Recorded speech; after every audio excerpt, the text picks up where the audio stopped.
He lives in Saratoga, California. He has told you that, where he is up by Novato and Los Osos. I forget the other place he said. But he has written articles for Gems and Gemology, considered quite the expert on Colombian emeralds.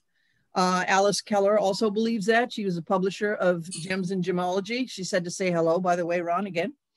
And he's been interviewed by the Discovery Channel on TV, and he has operated in the areas of Bogota for the Colombian emeralds, and articles he's written again for Gems and Gemology, but he has also written another article with Edward, right? Edward Bohm? That's right. Yep. Peñas Blancas, which is another Colombian emerald mine. Muzo is, of course, the emerald that everything is held up to. It is the holy grail of emeralds considered, and anything that is compared to a Muzo emerald, which Ron knows a lot about. Ron wrote this publication. Can I get it in there? Yes. Emeralds, a Passionate Guide, which he was nice enough to autograph to me in green ink, of course, when he gave a talk at Nevada Mineral and Book Company. But I am also wearing some earrings that have emeralds that I got from Ron at one of the Intergem shows in Tucson. I have little dangle emeralds here, which are a little hard to see, but trust me, they're there. Great. And is there anything else that I am leaving out? He has twin boys. That's right. Who are out of college. Out of college now. Woo. So dad gets to have a little time. I got a raise when they left the house. Too cool for school. But you will keep us posted on your up and coming publication. Yes. And the other notes. I think I'm on your list for Ron Ringsrud and Emerald News. I believe I am. Good. But so without that, I am looking forward to and looking on in, what is it, gota de aciete? Gota de aciete, yes. Aciete. Thank you. All in yours. And you'll find out what that is in Ron's talk. Ron Ringsrud, thank you very much. Okay, thank you, Elaine. And thank you, South Orange County Gem and Mineral Society. This is my first Zoom meeting that I've had. So I hope I push all the right buttons here. And I have a lot of information, however, at the very end, there will be time for questions. And so let me just see if I can do some screen sharing here. How's that look? Perfect. Good. Okay. Well, I promised Elaine and the club gemology, geology, and some gossip. And I added a few grand schemes to the gossip because everybody loves that. And all of you out there that are mineral dealers, stone dealers, or colored stone dealers, even a few diamond dealers, it's all about the stories. We love stories, and that's what we wait for at the end of every lecture. So how's that? Full screen. All right. All right, you've seen my book. By the way, I published 5,000 in 2010, and I only have 200 left. So if you don't have a book yet, you better start thinking about that. So let's get right into some emerald gemology. All you gemology nerds, this is what you've been waiting for. It's always interesting to go deep into emeralds, and one of the more arcane qualities is the gota de aciete effect. People talk about it a lot, and people confuse the term with other meanings. So in 2009, I wrote an article for Gems and Gemology about gota de aciete. So just look at this heart-shaped emerald. It's about a 9-carat heart shape, magnified 20 times. And in some of the individual facet reflections, you can see a kind of a roiled effect, kind of like cognac in water. You can see, if you go deeper into the stone at a higher magnification, you can see that it's caused by an interruption in the crystallization process itself with some geometric forms. Sometimes, but not always, they are hexagonal. but it's the numerous accumulation of these geometric forms that interrupts the light just a little bit, just enough to give the face-up look of the stone a soft, velvety, a movement of the color, a very charming effect to the emerald. And that effect was first spoken about back in 1945 by Dr. Edward Gubelin. And you can see the similarities between his photo and the photo I took a few years ago. There it is. And Dr. Gubelin, at the time, he said that this slightly oily appearance, by the way, the oily appearance is possibly why in Colombia they called it gota de aciete. That means drop of oil. Or it could have been drop of honey or drop of oil, but it's a very lovely effect in an emerald. And Dr. Gubelin said this slightly oil appearance of some of the most beautiful and highly priced Colombian emeralds. And it's true that this phenomenon often occurs in the most expensive, rare, and fine emeralds, but not always. And Dr. Gubelin also attributed this effect to calcite precipitation during the crystallization process, which during my research and Dr. Cuevala's research, it was found out to be not true. The Raman spectrometer revealed no presence of calcite. But what was present in the stone was what you see on the screen right here. Just numerous geometric interruptions of the crystallization process. This happens a lot in beryl. It happens in aquamarine also. And it just creates this lovely effect. And it has the extra added attraction of extending the light and color to spots on the face-up view of the stone to where there usually is extinction. In this image on the screen right now, you can see that a dark area of what would have been extinction has some reflections from the gota de aciete effect. And Richard Hughes pointed out to me that the silk in a Burma ruby does the exact same thing. And that's why the Burma rubies are often prized, because the color extends even to spots where there would be extinction. Now, this is a stone, this image I pulled off the ICA, the International Colored Stone Association website about 8 years ago. And the label under the stone was Old Mine Emerald. And this is another nomenclature that is often misunderstood and misused. The only thing that can give you the name of Old Mine Emerald would be provenance. You just have, it has to be a stone from the 15th, 16th, up to the 18th centuries from Colombia or from India or from some of the older Pakistani and Afghani mines. It has to have provenance. So the old mine stones sometimes get called gota de aciete also because they think it's referring to very rare, fine gemstones. Here's a great example of this stone. I forget the weight of this stone, but I do remember that this particular stone, Douglas Mays and I sold it right here in California about, I don't know, 10 years ago, 15 years ago. I wish we had that stone back again. Anyhow, look at the back facets. Look at the view right through the table. It's softened. It's if you move the stone, you'll see a beautiful roiled effect. Here's another stone, a larger one, 13 carats. It has a gota de aciete. And what happens is that sometimes the effect is strong because the cutter positioned it properly in the stone, but sometimes the cutters do not even see the zone where the effect will be taking place. And if the plane of the gota de aciete effect is positioned parallel to the C-axis, the face-up view of the stone, you'll miss it entirely. So the cutter has to participate in this as well. Right here is a stone that has been carved. It looks like a very old stone from Mughal dynasty, India, but it was actually carved in India about 20 years ago.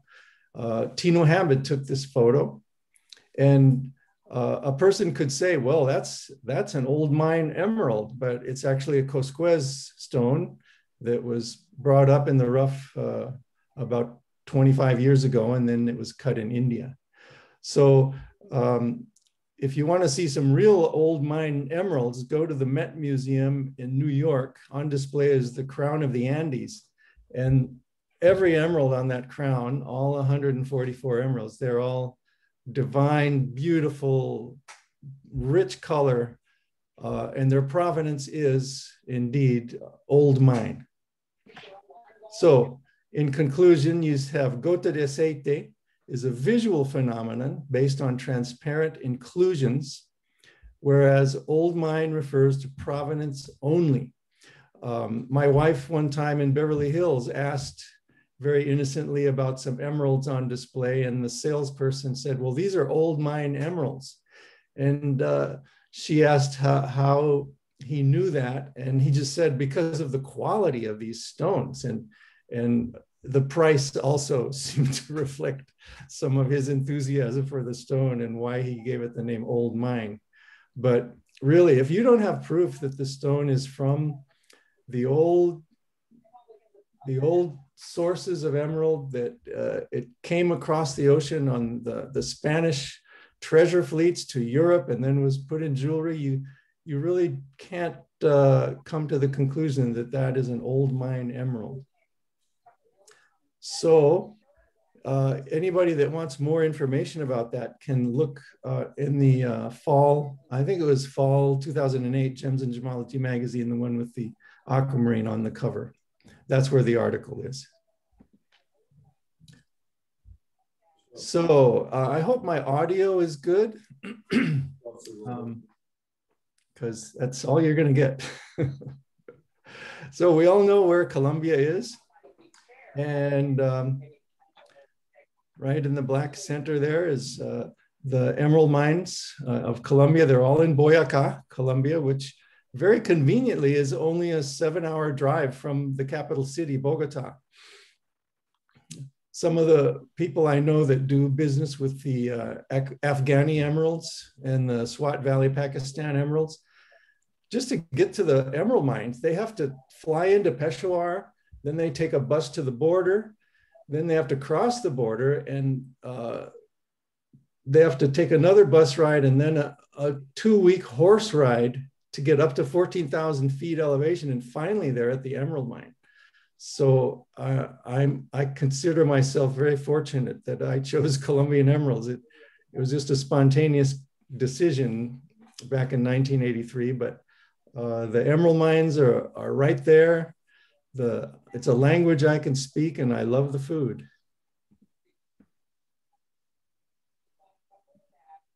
This is an excellent map, combining several maps to show all of the emerald mines. At the bottom is the Muzo mine, which is across the river from the actual town of Muzo. It's about a 25-minute ride in a car or a motorcycle. North of that is the Cosquez Emerald Mine. To the east is the La Pita mine, which is a conglomeration of several emerald mines, which are doing some wonderful production right now. And farther to the north, at the top of the screen, is Peñas Blancas, which actually, more recently, the name has changed to Peña Blanca. It's a singular name now. I don't know why it changed, but I was corrected a few times about 8 years ago, and it's now called Peña Blanca. Edward Bowman and I wrote an article about the Peña Blanca mine. It came out in the Gemology magazine of the Gem A. In order to get to the emerald mine from Bogota, which is already at 9,000 feet altitude, you actually have to go uphill to Chiquinquirá and get over a ridge of mountains at about 13,000 feet. And it's always foggy, and it's raining or foggy, one of those two things. I don't know if you can see it, but that's my motorcycle parked on the road in the fog, same place almost. I went on a trip one time to the La Pita Emerald mine. And in order to cross one river, you have to go through the water rather than over it because the bridge was washed out. And some guy, I don't think it was the state, they put a sign up. It says peligro. It says danger. Stop or you'll kill yourself. And the trick was you cannot cross the river in a straight line. You have to go in a curve to avoid a certain deep spot. And one guy learned that the hard way, but not me. This is an old image from about 30 years ago. This is right below the Muzo Emerald mine. And at the time, the mine was doing surface mining with bulldozers rather than tunnels and shafts. And that yielded just a lot of inefficiency, and they would bulldoze a lot of the mine tailings right into the Minero River and the Itoko stream. And Peter Keller had a beautiful photo of over 9,000 people digging in the stream for emerald crystals.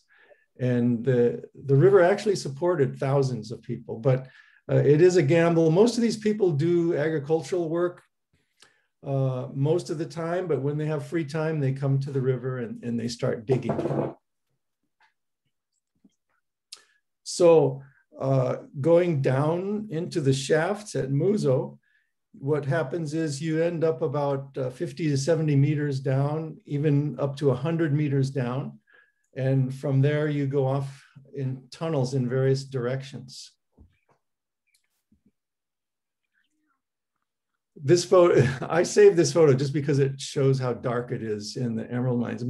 Most flash photos don't communicate how dark it is in those tunnels. But there's very few light bulbs, and the helmets on the heads of the miners provide the only light that they have, and it's not always very bright. This is Holman Carranza. He's the last of the Carranza brothers to still work at the emerald mines. This is down. He's actually in Cunas mine, and Muzo company purchased the Muzo mine from the Carranza family and the Molina family in 2013, after Victor Carranza, the czar of emeralds, died of lung cancer. He died of natural causes, amazingly, because a lot of people tried to kill him in other means. But that's another story. We'll get to the gossip later. What you're looking for underground is the white veins of calcite in the dark shale surroundings. There are entire mountains of shale in the Muzo region, and the calcite veins come through the shale, and sometimes they pinch off and they reappear later in other locations. Sometimes the calcite veins could be as wide as 30, 40 centimeters. But what you're looking at is a narrow calcite vein, just about 5 centimeters wide. And that little spot of red coloring that you see on the right-hand side, that's the remains of a plastic casing for a stick of dynamite. They have to move a lot of rock, and it's hard to move it just by air hammers, picks and shovels. They are using dynamite, but whenever they know or feel that they're getting close to emeralds, they do start using picks and hammers. But sometimes emeralds get fractured and turned into smaller emeralds from the use of dynamite. Here's a good mineral specimen that shows the shale on the outside with a nice vein of calcite running through it, and the emerald forming in the calcite vein. Sometimes the shale can be very hard, and as hard as some of the harder rocks in the region. In other locations, it's very soft, carbonaceous, and it'll stain your hands and your clothes all black. So what is it? What is that thing that gives Colombian emeralds the color that everybody looks for? The geological sensation of the Colombian emeralds is pyrite. You can see the pyrite right next to the emeralds in this mineral specimen, and to the right is a close-up. You see in the close-up in the vein of shale, you can see little square cubes of calcite also. I mean, little square cubes of pyrite. And it's so interesting that for some reason, the pyrite is forming outside of the emerald and using up all the iron in the geochemical environment that the emeralds are being grown in. So we know that Brazilian emeralds and African emeralds, emeralds from other sources, they have higher concentrations of iron atoms in their geochemistry. And it's precisely those iron atoms that kill the natural red fluorescence of the stone. It's not always evident to the naked eye, but some of the charm gets lost when the stone has even 1 iron atom per million in the geochemistry of that stone. But here's a photo right on this screen that very graphically shows how the pyrite forming outside of the emerald saves the stones from the effects of having iron mixed in as impurities in the stone. Now, there's you can use a Chelsea filter to determine the red flash in emeralds, or you can use the 410 blue laser. In the upper image here, you can see that the blue laser is just kind of a light blue dot. Basically, what happens is it washed out the camera's CCD sensors. It's just a laser beam after all.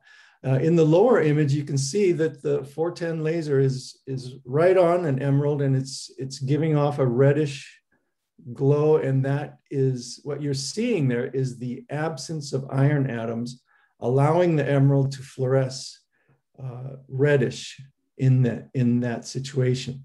If you were to take the same emerald, illuminate it with white light, and put a Chelsea filter over it, the emerald would look pink. It would be pink or red.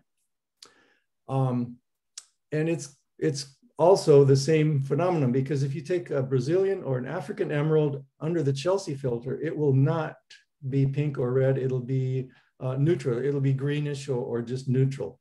Whereas under the Chelsea filter, Colombian emeralds also are pink or red. And if you happen to have a Chivor emerald, the Chivor stones are bright red.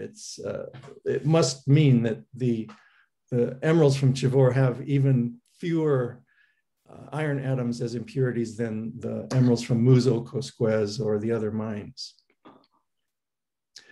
Having said all of that, I have to add that there was one stone I saw, the finest African emerald I ever saw. It's very expensive in a very rich lady's ring. It did react red, but every other African emerald I ever saw in my life would be a neutral reaction. So we have time for a little bonus here of cutting.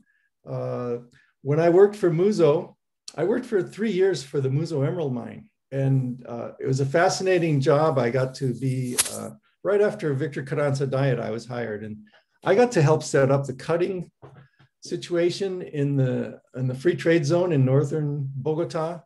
And I got to set up the clarity enhancement office, and we did the marketing as well.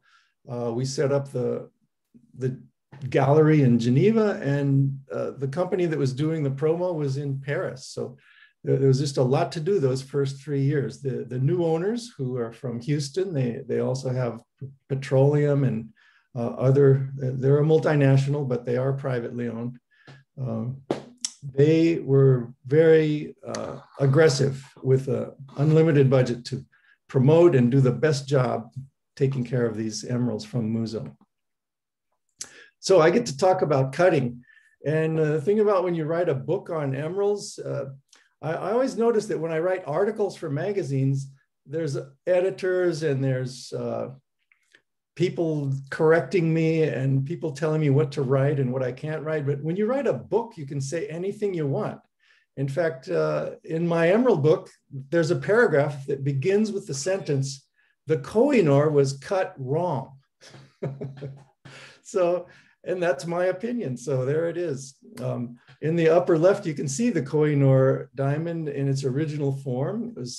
It was a beautiful, huge free-form stone that when the English got hold of it through the East Indian Company of London, it got back to England, and the know-it-all British, they said, well, we have to cut it to the proper dimensions for internal reflection. And they cut it into a cushion, a modified cushion shape, and it lost over 42% of its weight.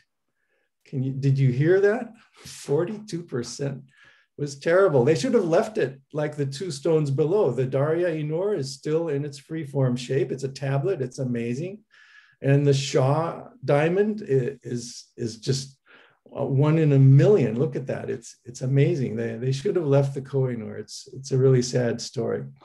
But I love cutting, and I was with the company for 3 years, and this image shows me with Rafael, one of the better Colombian emerald cutters, and next to him is Manuel Suaró from Paris.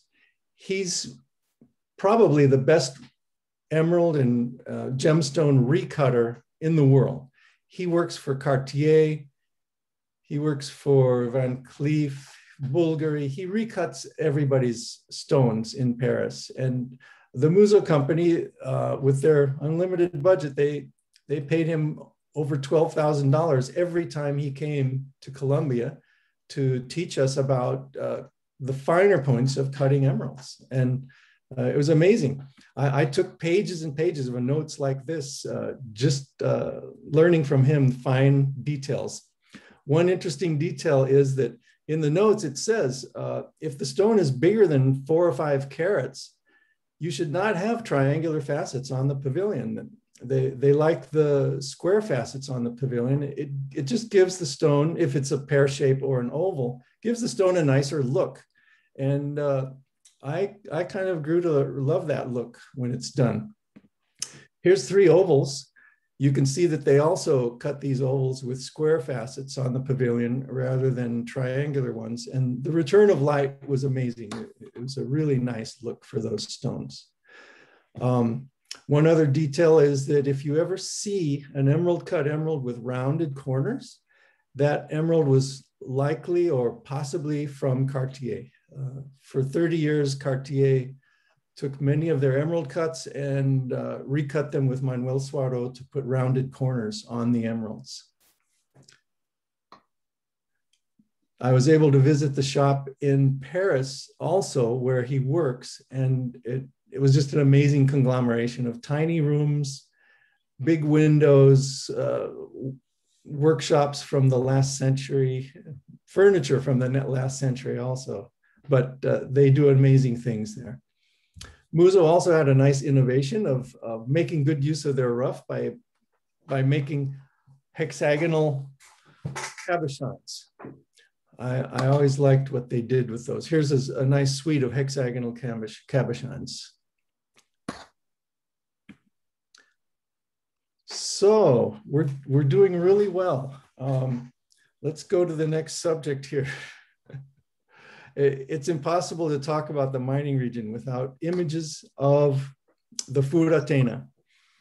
The Indian lore from the period of the pre-Colombian Colombia, if you could say that, the time of the Muso Indians before the Spanish conquest. The lower of these 2 peaks was called Fura, and the higher one is called Tena, and it's part of the creation myth of that area. And what's amazing about this, what we love about this, is that these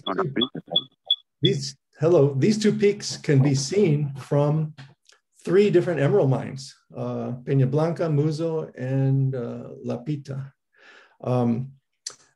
Amazingly, the Muso River, the Minero River runs right between these 2 peaks. It's quite astounding. And I'll never forget, When I was there for the first time in the emerald mining region, it was right before the Emerald Wars, and everybody was nervous and rushing around in a hurry. And I'm asking questions, what is that? What are we looking at? And they go, oh, that's the Furatena. And they didn't have any time to even think about it or talk about it because they had to get somewhere and they're worried about who's out there. But now in the peaceful years after 2006, it was so much fun to go out into that region. And I probably have more photographs of the Furatena than anyone. So I did go to the emerald mine with Robert Weldon, and we were documenting an old Spanish working of a canal of water to bring water to flood it down the side of the open mine workings. And as we were there, we saw that cacao grows wild in that region. Now the Muzo Emerald Mine made note of that and encouraged the local farmers to grow more cacao. And they put a warehouse in Chiquinquirá where they buy and they store cacao there at the warehouse, because one of the companies owned by this multinational is Stettler Chocolates of Geneva. It's a small artisanal chocolate company, but the chocolate is so good that I encourage you, if you're ever in Switzerland, get some Stettler chocolates. It's amazing. And a lot of their chocolate is made from Muzo chocolate, Muzo cacao that grows right there. So what I have here in front of us is I have like 4 or 5 generalizations. I like generalizations, but by their very definition, they're not always true, but they're generally true. That's why they're called generalizations. Here's the first one. In the rough, Muzo emeralds are mostly no longer than the width of their base. It just, something about the crystallization there, the geology there. Most of the emeralds in Muzo are not that much longer. Here's a great example. This happens to be 1,268 carats. It's a fantastic piece with a beautiful termination. That one is even shorter on one side than the width of its base. That happens to be in the Gene Myron collection right now. You'll see it in Tucson occasionally. It was also featured at the Walensky Gallery opening in New York three years ago. Here's another generalization. The best from Muzo mine is better than the best of any other Colombian mine. And of course, I would add any other mine in the world. This is not always true, but when the best stones come out of Cosquez, Lapita Cunas, Chivor, they're astounding. They're amazing stones, without a doubt. But the best that has come out of Muzo, they just have something else, some small ingredient extra that only a connoisseur would ever see it. It's only among emerald dealers that we even talk about it, but it's there. And I was sitting in a room once with 7 other emerald dealers, and we passed around this 14-karat hexagonal emerald in the upper part of this photo. Now it's just a photo, you all know, or you all are professionals here. You all know that photos do not deliver the whole story of a gemstone. A video would be better, but this is an old photo. But anyhow, take my word for it. The color, the way the color came through in this 14-karat stone was just astounding. It was amazing. And the 2 hexagons that match it down below are similar, but not equal to the stone above that. Here's another generalization. Chivor emeralds are more bluish. And in the rough, Chivor emeralds are often found as very long crystals. Here's a Chivor stone that it's only 17 carats, but I miss it already. I sold it at Tucson a number of years ago. The reason Chivor stones are often bluish is because of their length. They're so long that the cutter will position the table of the stone perpendicular to the C-axis of the stone, which is the, emeralds are dichroic, and the more yellowish view of the stone is looking right down the tip of the stone, and the more bluish view of an emerald crystal is looking sideways at the crystal. So if you put the table of the stone along the length of the crystal, you will see a more bluish emerald. African emeralds look cleaner. I think some of you probably heard that in the marketplace. I hear it sometimes. That's an interesting point. Sometimes they are cleaner. The Zambian emeralds have a nice look to them. I want to say, however, that I was just in New York last week, and I verified at the office of Fernando Garzon at Clarity Enhancement Laboratory in New York. He said that almost all of the Zambian emeralds go to his laboratory for enhancement with Excel. They buy the emeralds at the Gemfields auction, and they take them straight to the lab for treatment with Excel.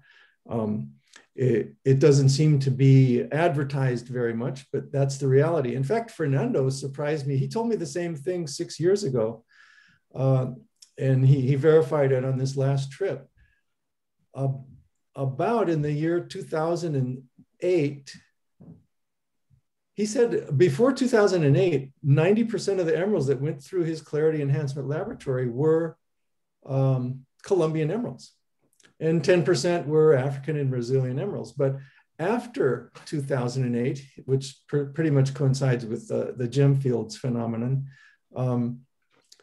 he says 95% of his work is now enhancing the clarity of African emeralds with Excel, and 5% are Colombian. He's doing a lot of work now. Here's a Fabergé ring with a beautiful Zambian emerald. Here you go. African emeralds remain green under the Chelsea filter and under the 405 blue laser. We talked about that already, and I don't have a photo of an African emerald under the laser or a Chelsea filter, but you heard me talk about it. Lapita emeralds are Muzo's main rivals and often have strong red fluorescence. And below, when I say Lapita area, I'm referring to the mines of Lapita, Cunas, which is Esmeraldas, Santa Rosa, Polveros, El Español, and Totumos. These are all emerald mines along the Minero River in what we call the Lapita region. And they do have a fabulous color, and they have a strong red fluorescence. It's a joy to look at them. Now, this stone is 141 carats. It came from the Lapita Emerald Mine. Let's see if the video of it actually works. Whoa, there it is. Is that amazing?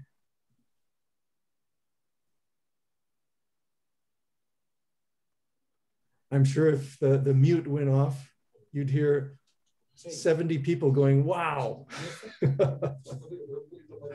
The termination, the hexagonal form, it's just amazing. It's a very, very rare stone, what you're looking at right there. And it's sold for a big price. And there was a 17 karat stone was cut from the tip. It sold for almost $1 million. And there was another 14 karat stone that also sold for a big price too, almost $1 million also. That's so rare though, you hardly ever see that. So now we're getting into the zone of gossip. Some friends want to hear from me as to what did episode 1, year 1, what was said about the Colombian Emerald mining region and the Colombian Emerald business when the episode started. I don't know about everybody here, but a lot of you have seen the Netflix series Narcos. Not all of you, but those of us who are in the emerald business who have watched Netflix Narcos, I want to tell you that we were riveted to our seats. The Narcos tells the story of the Pablo Escobar years, the Medellin cartel for cocaine smuggling, and all of this happened in the mid-1980s and went all the way up to 1993 when Pablo Escobar was killed in December of that year. And it continued for a number of years afterwards. But those of us who lived through it, we were living in Bogota at the time. And it's just riveting because the Netflix series Narcos was filmed in Colombia. It was filmed in Spanish. The background music was Colombian. And it was amazing. Even the locations to film some of those things were Colombian. It was the most true to life documentary that I've ever seen. Of course, they did dramatize some of the things, but they didn't have to exaggerate very much because Pablo Escobar really was a terrorist. He really did kill all those people, and he was the Hitler of Colombia. It's amazing, and I took this screenshot of episode 1, year 1, and this is when the Ochoa brothers are parading their horses around the stables and showing off to each other.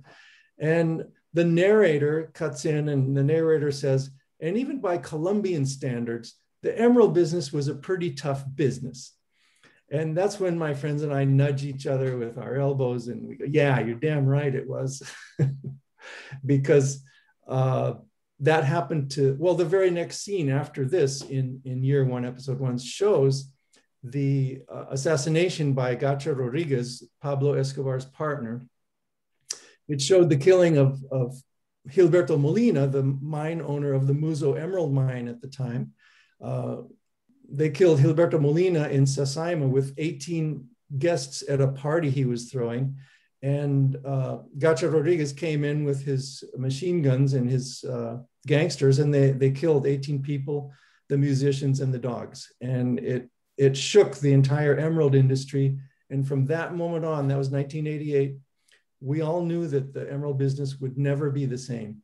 We were aware of criminal activity, but man, it was intense for those few years. And very often coming to Bogota, the first topic of conversation I would hear would be, remember so-and-so? Well, he was killed. Or remember so-and-so? Well, his brother was killed. And the reason I kept going to Bogota those years is because remarkably, the Cosquez Emerald Mine was putting out some very richly saturated emeralds in good quantities that I could buy in Bogota for $800 a carat and sell all day long in Los Angeles and San Francisco for $1,100 or $1,200 a carat. So I kept going to Bogota. I had friends there. I had a place to stay. It was not until 1993 that I bought a house in there. So I found an old photo. This is another story parallel to what I'm telling you. Of course, 1988, this is pre-digital. I had an address book. Some of you younger kids, I'll have to explain what an address book is.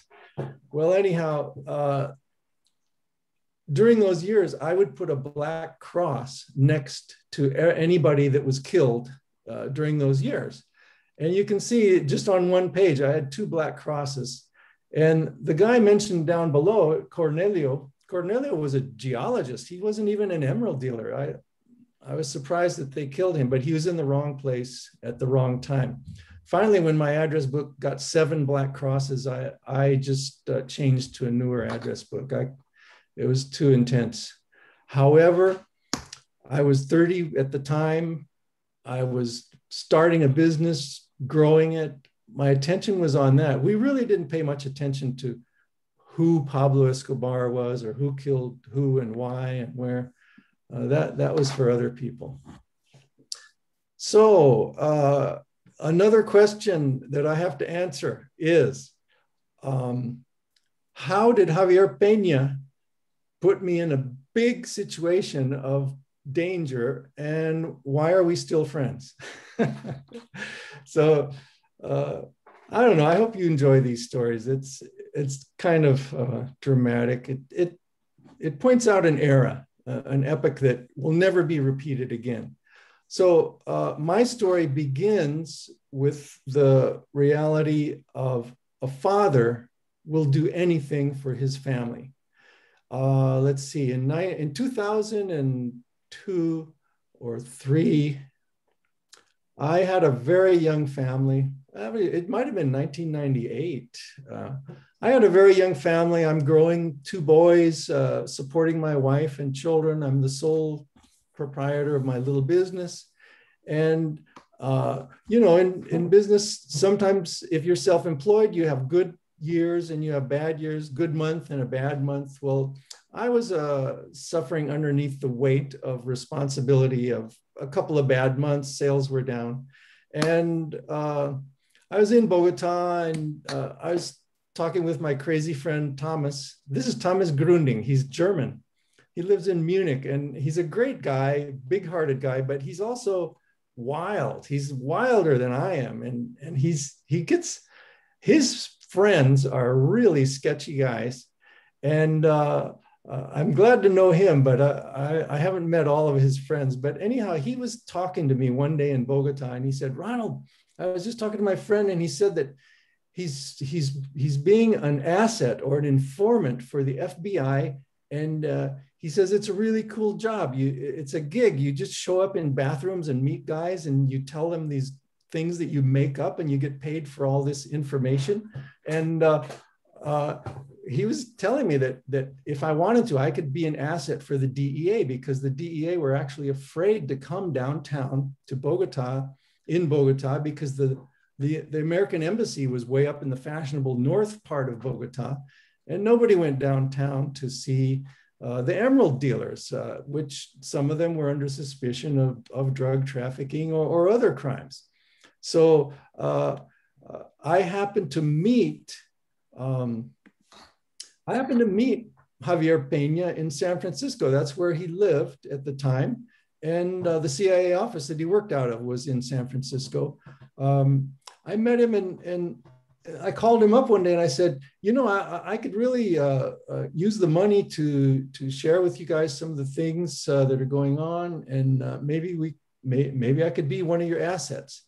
And the reason I made that question comes from what I just read last month from a book called Growing Up in the CIA by Amaryllis Fox. She said that as far as assets for the CIA or the DEA, this is a quote, assets have learned that submitting threat reports pays handsomely, whether verified or not. So I thought, well, maybe I could do that. I have a good imagination, and I see some wild things. So I went to the Bogota, there it is, the Bogota American Embassy in the north. I stood in line because Javier Peña gave me the name of one of the agents there, the DEA agents. And I was going to talk to him and see about being an asset. However, thanks to God in heaven and my good fortune and my good radar, as I stood there, I just got the intuition and the feeling, a very palpable feeling that, you know, I'm not going to do this. It would just ruin my career. I just can't do it. I need the money, but I cannot do this. It's too stupid. It's too dangerous too.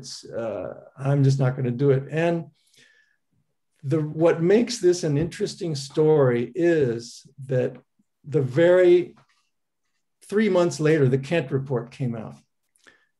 Actually, the Kent memo, as it was called, the Kent memo basically documented the fact that 90% of the DEA agents in the Bogota embassy were corrupt DEA agents, which back then was not that rare a thing. So the Kent memo pretty much sealed it for me. I would have been walking into like a chicken walking into a fox house or something like that. It would have been awful.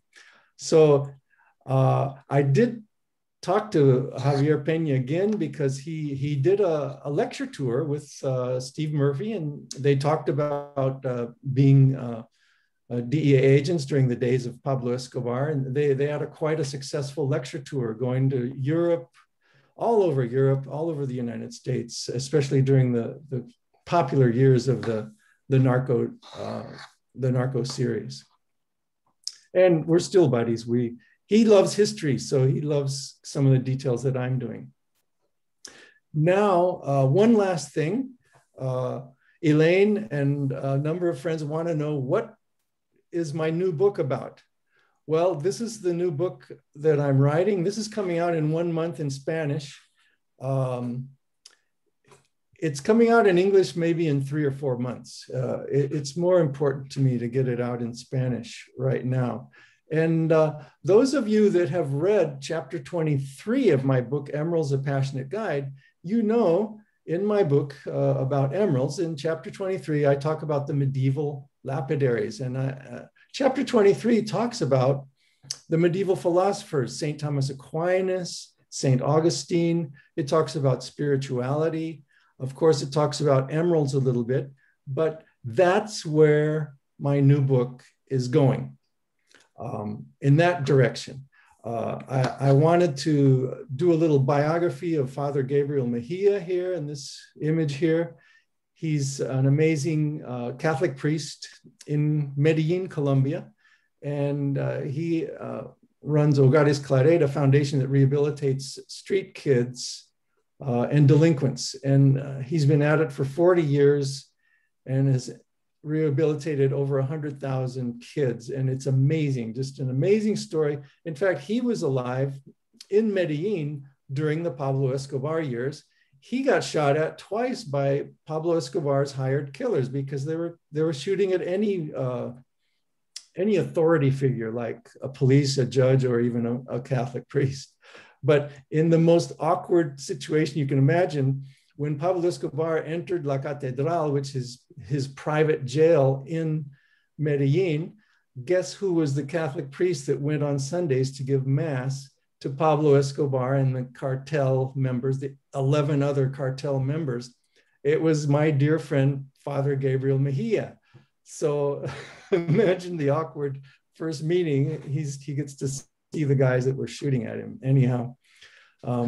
So his story is amazing. He was kidnapped by Los Pepes also. And as I was writing about him in the book, I remembered some of my own stories. And I added a lot of Bible quotes because another medieval philosopher named Joaquin de Fiore wrote about the Holy Spirit in a way that really touched me deeply. And it's an amazing, amazing story. And I'll make sure everybody knows when it eventually comes out. So there you have it. That's most of the points I wanted to mention during this lecture here. There might be time for questions. What I'd like to do is that we have chat. So let me see if there's any questions that came through on the chat window. Yes.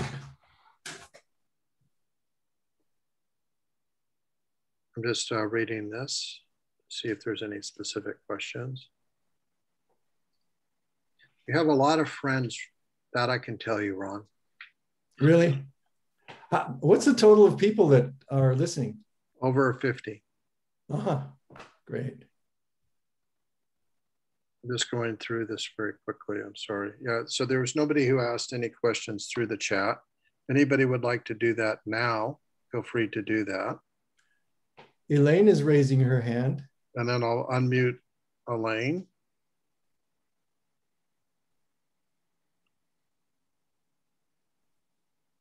So Elaine, let me, hold on. Can you go out and? Did it do it? There, here I am. You Thank you, Ron. Thank you, Ron. Wonderful, wonderful. What is an Excel treatment? Okay. Or is it just a name for a bunch of treatments? It's the name for a very specific treatment. and it's a resin that hardens inside the stone, but it's not as inflexible as some of the other resins. So it's a pretty good treatment. And they have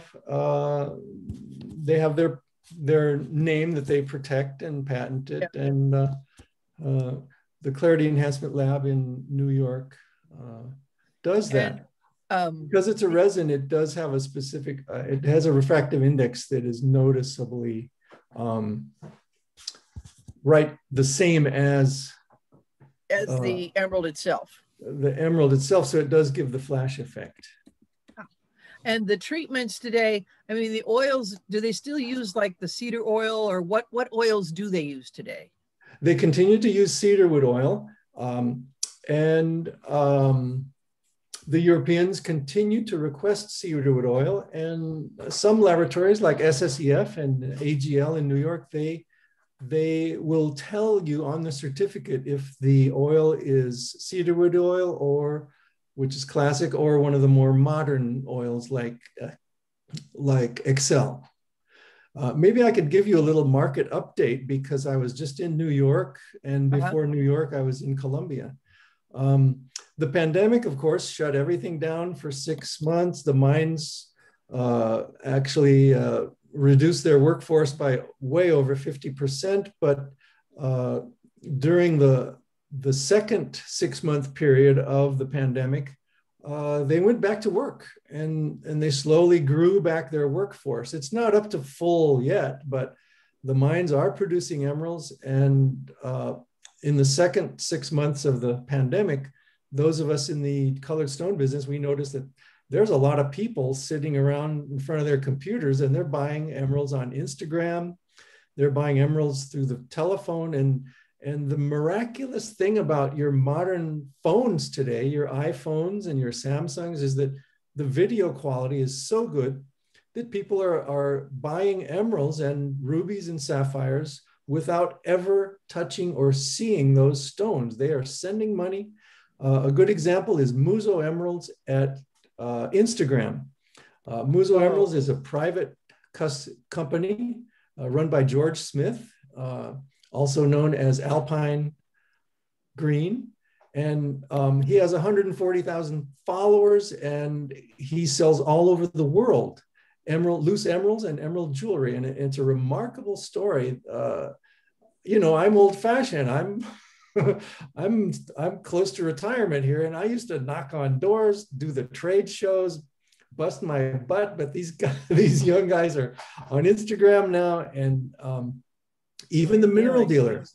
I was at the Denver Mineral Show last year, and somebody was telling me that these young kids walk in and take pictures of all the minerals, and then they'll come back and they'll say, "What's the price for this one?" And they'll actually have sold it on Instagram. And my mineral dealer friend, he said, it's kind of irritating, but it doesn't bother him too much because he sells his pieces. And so everybody's happy. So to me, this is a huge change in the market that we're in. And it's significant. It's remarkable.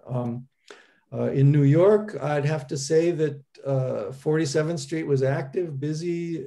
People are running around. There's a lack of fine rubies and fine emeralds right now. There's a huge demand, and any emerald with a good certificate, and it's above 10 carats and it has no enhancement, it's going to go for $40,000 to $100,000 per carat.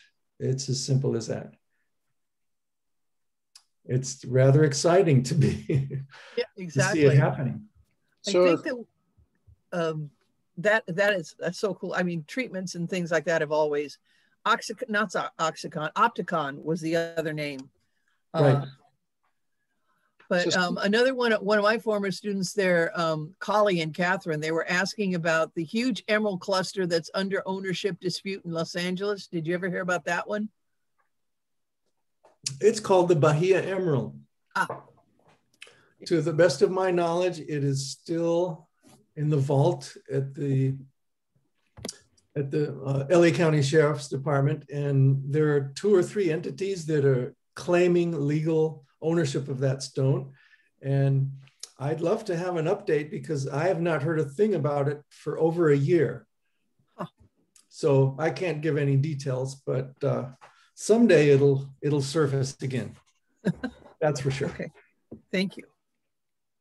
Somebody asked if you know trustworthy sources to buy Colombian emeralds. So if you were somebody looking to get a certified one, what would be your recommended? Call Ron. Well, I would recommend internationally Muzo Emeralds at Instagram. They ship all over the world and do an amazing job. And they can get certificates on many, if not all of their pieces. In the United States, I can find you an excellent emerald and we can get it with the certificate that you need. In Europe, let's see, there's a number of good sources. I don't go to Europe much, but I noticed the Munich show is coming up in October, and that'll be a very interesting show. There'll be mineral specimens as well as cut stones. So Ron, do you have a social media presence, Instagram, or where somebody can follow your inventory? Or are you just yes, on Facebook, you can look up my name, Ron Ringsrud. And on Instagram, you have to type in Eyes on Jupiter, EYESON Jupiter.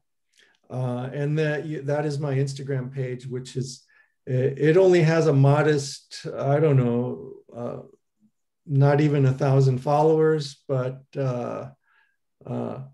I'm just too old to jump in with both feet to Instagram. We'll let somebody else do that.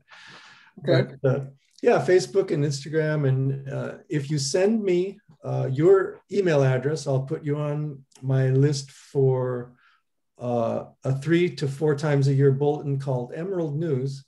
And people enjoy that. It's recent information, gossip, and grand schemes from around the world of emeralds. Okay. Seems like somebody just posted that the Bahia settlement. Yeah, I just read that. We'll have to find out what the gossip is on that. So anyway, I think, Ron, I want to thank you again for coming out. If you want any personal information, post it out on our site. We can post it on the internet if you want people to contact you. I'll leave that to Elaine and to Ellen, who handles our marketing. So, but we would love to promote your business interest as well. Well, I would suggest to put up my website, emeraldmine.com. There's a lot of information at emeraldmine.com. There's a few links that don't go anywhere, but I'm working on that. But still, it's a good place to visit. Okay. My website. So, and also, I'd encourage you to visit clayhands.org. That's my nonprofit. My nonprofit is called Clay Hands, and we teach and promote the use of alternative construction like bamboo, adobe, and pressed earth for sustainability in Colombia and the rural areas of Colombia. My nonprofit Clay Hands, we built a meditation and flying hall for Father Gabriel Mejia for 110 of his boys. And we're very proud of that. And we've also built another structure out at the Muzo Emerald mine for their corporate social responsibility. So I encourage you to visit Clay Hands as well. And if you feel the impulse, please donate to our cause. And we're starting a new project out in Bor soon. Very nice. So unless anybody has any other questions, sadly, I have to be the person that presses the button that says leave all. Okay. But anyway, Thank you. Thank you. So Goodbye, Ron, I want friends. to thank you very much from the Society. It's a very interesting program tonight. And I'm sure there's going to be a lot more questions coming your way. Thank you, sir. Thank you, Ron. Thank you. Thank you so much. Well, anyway, I'm going to say, as they say in Colombia, audio.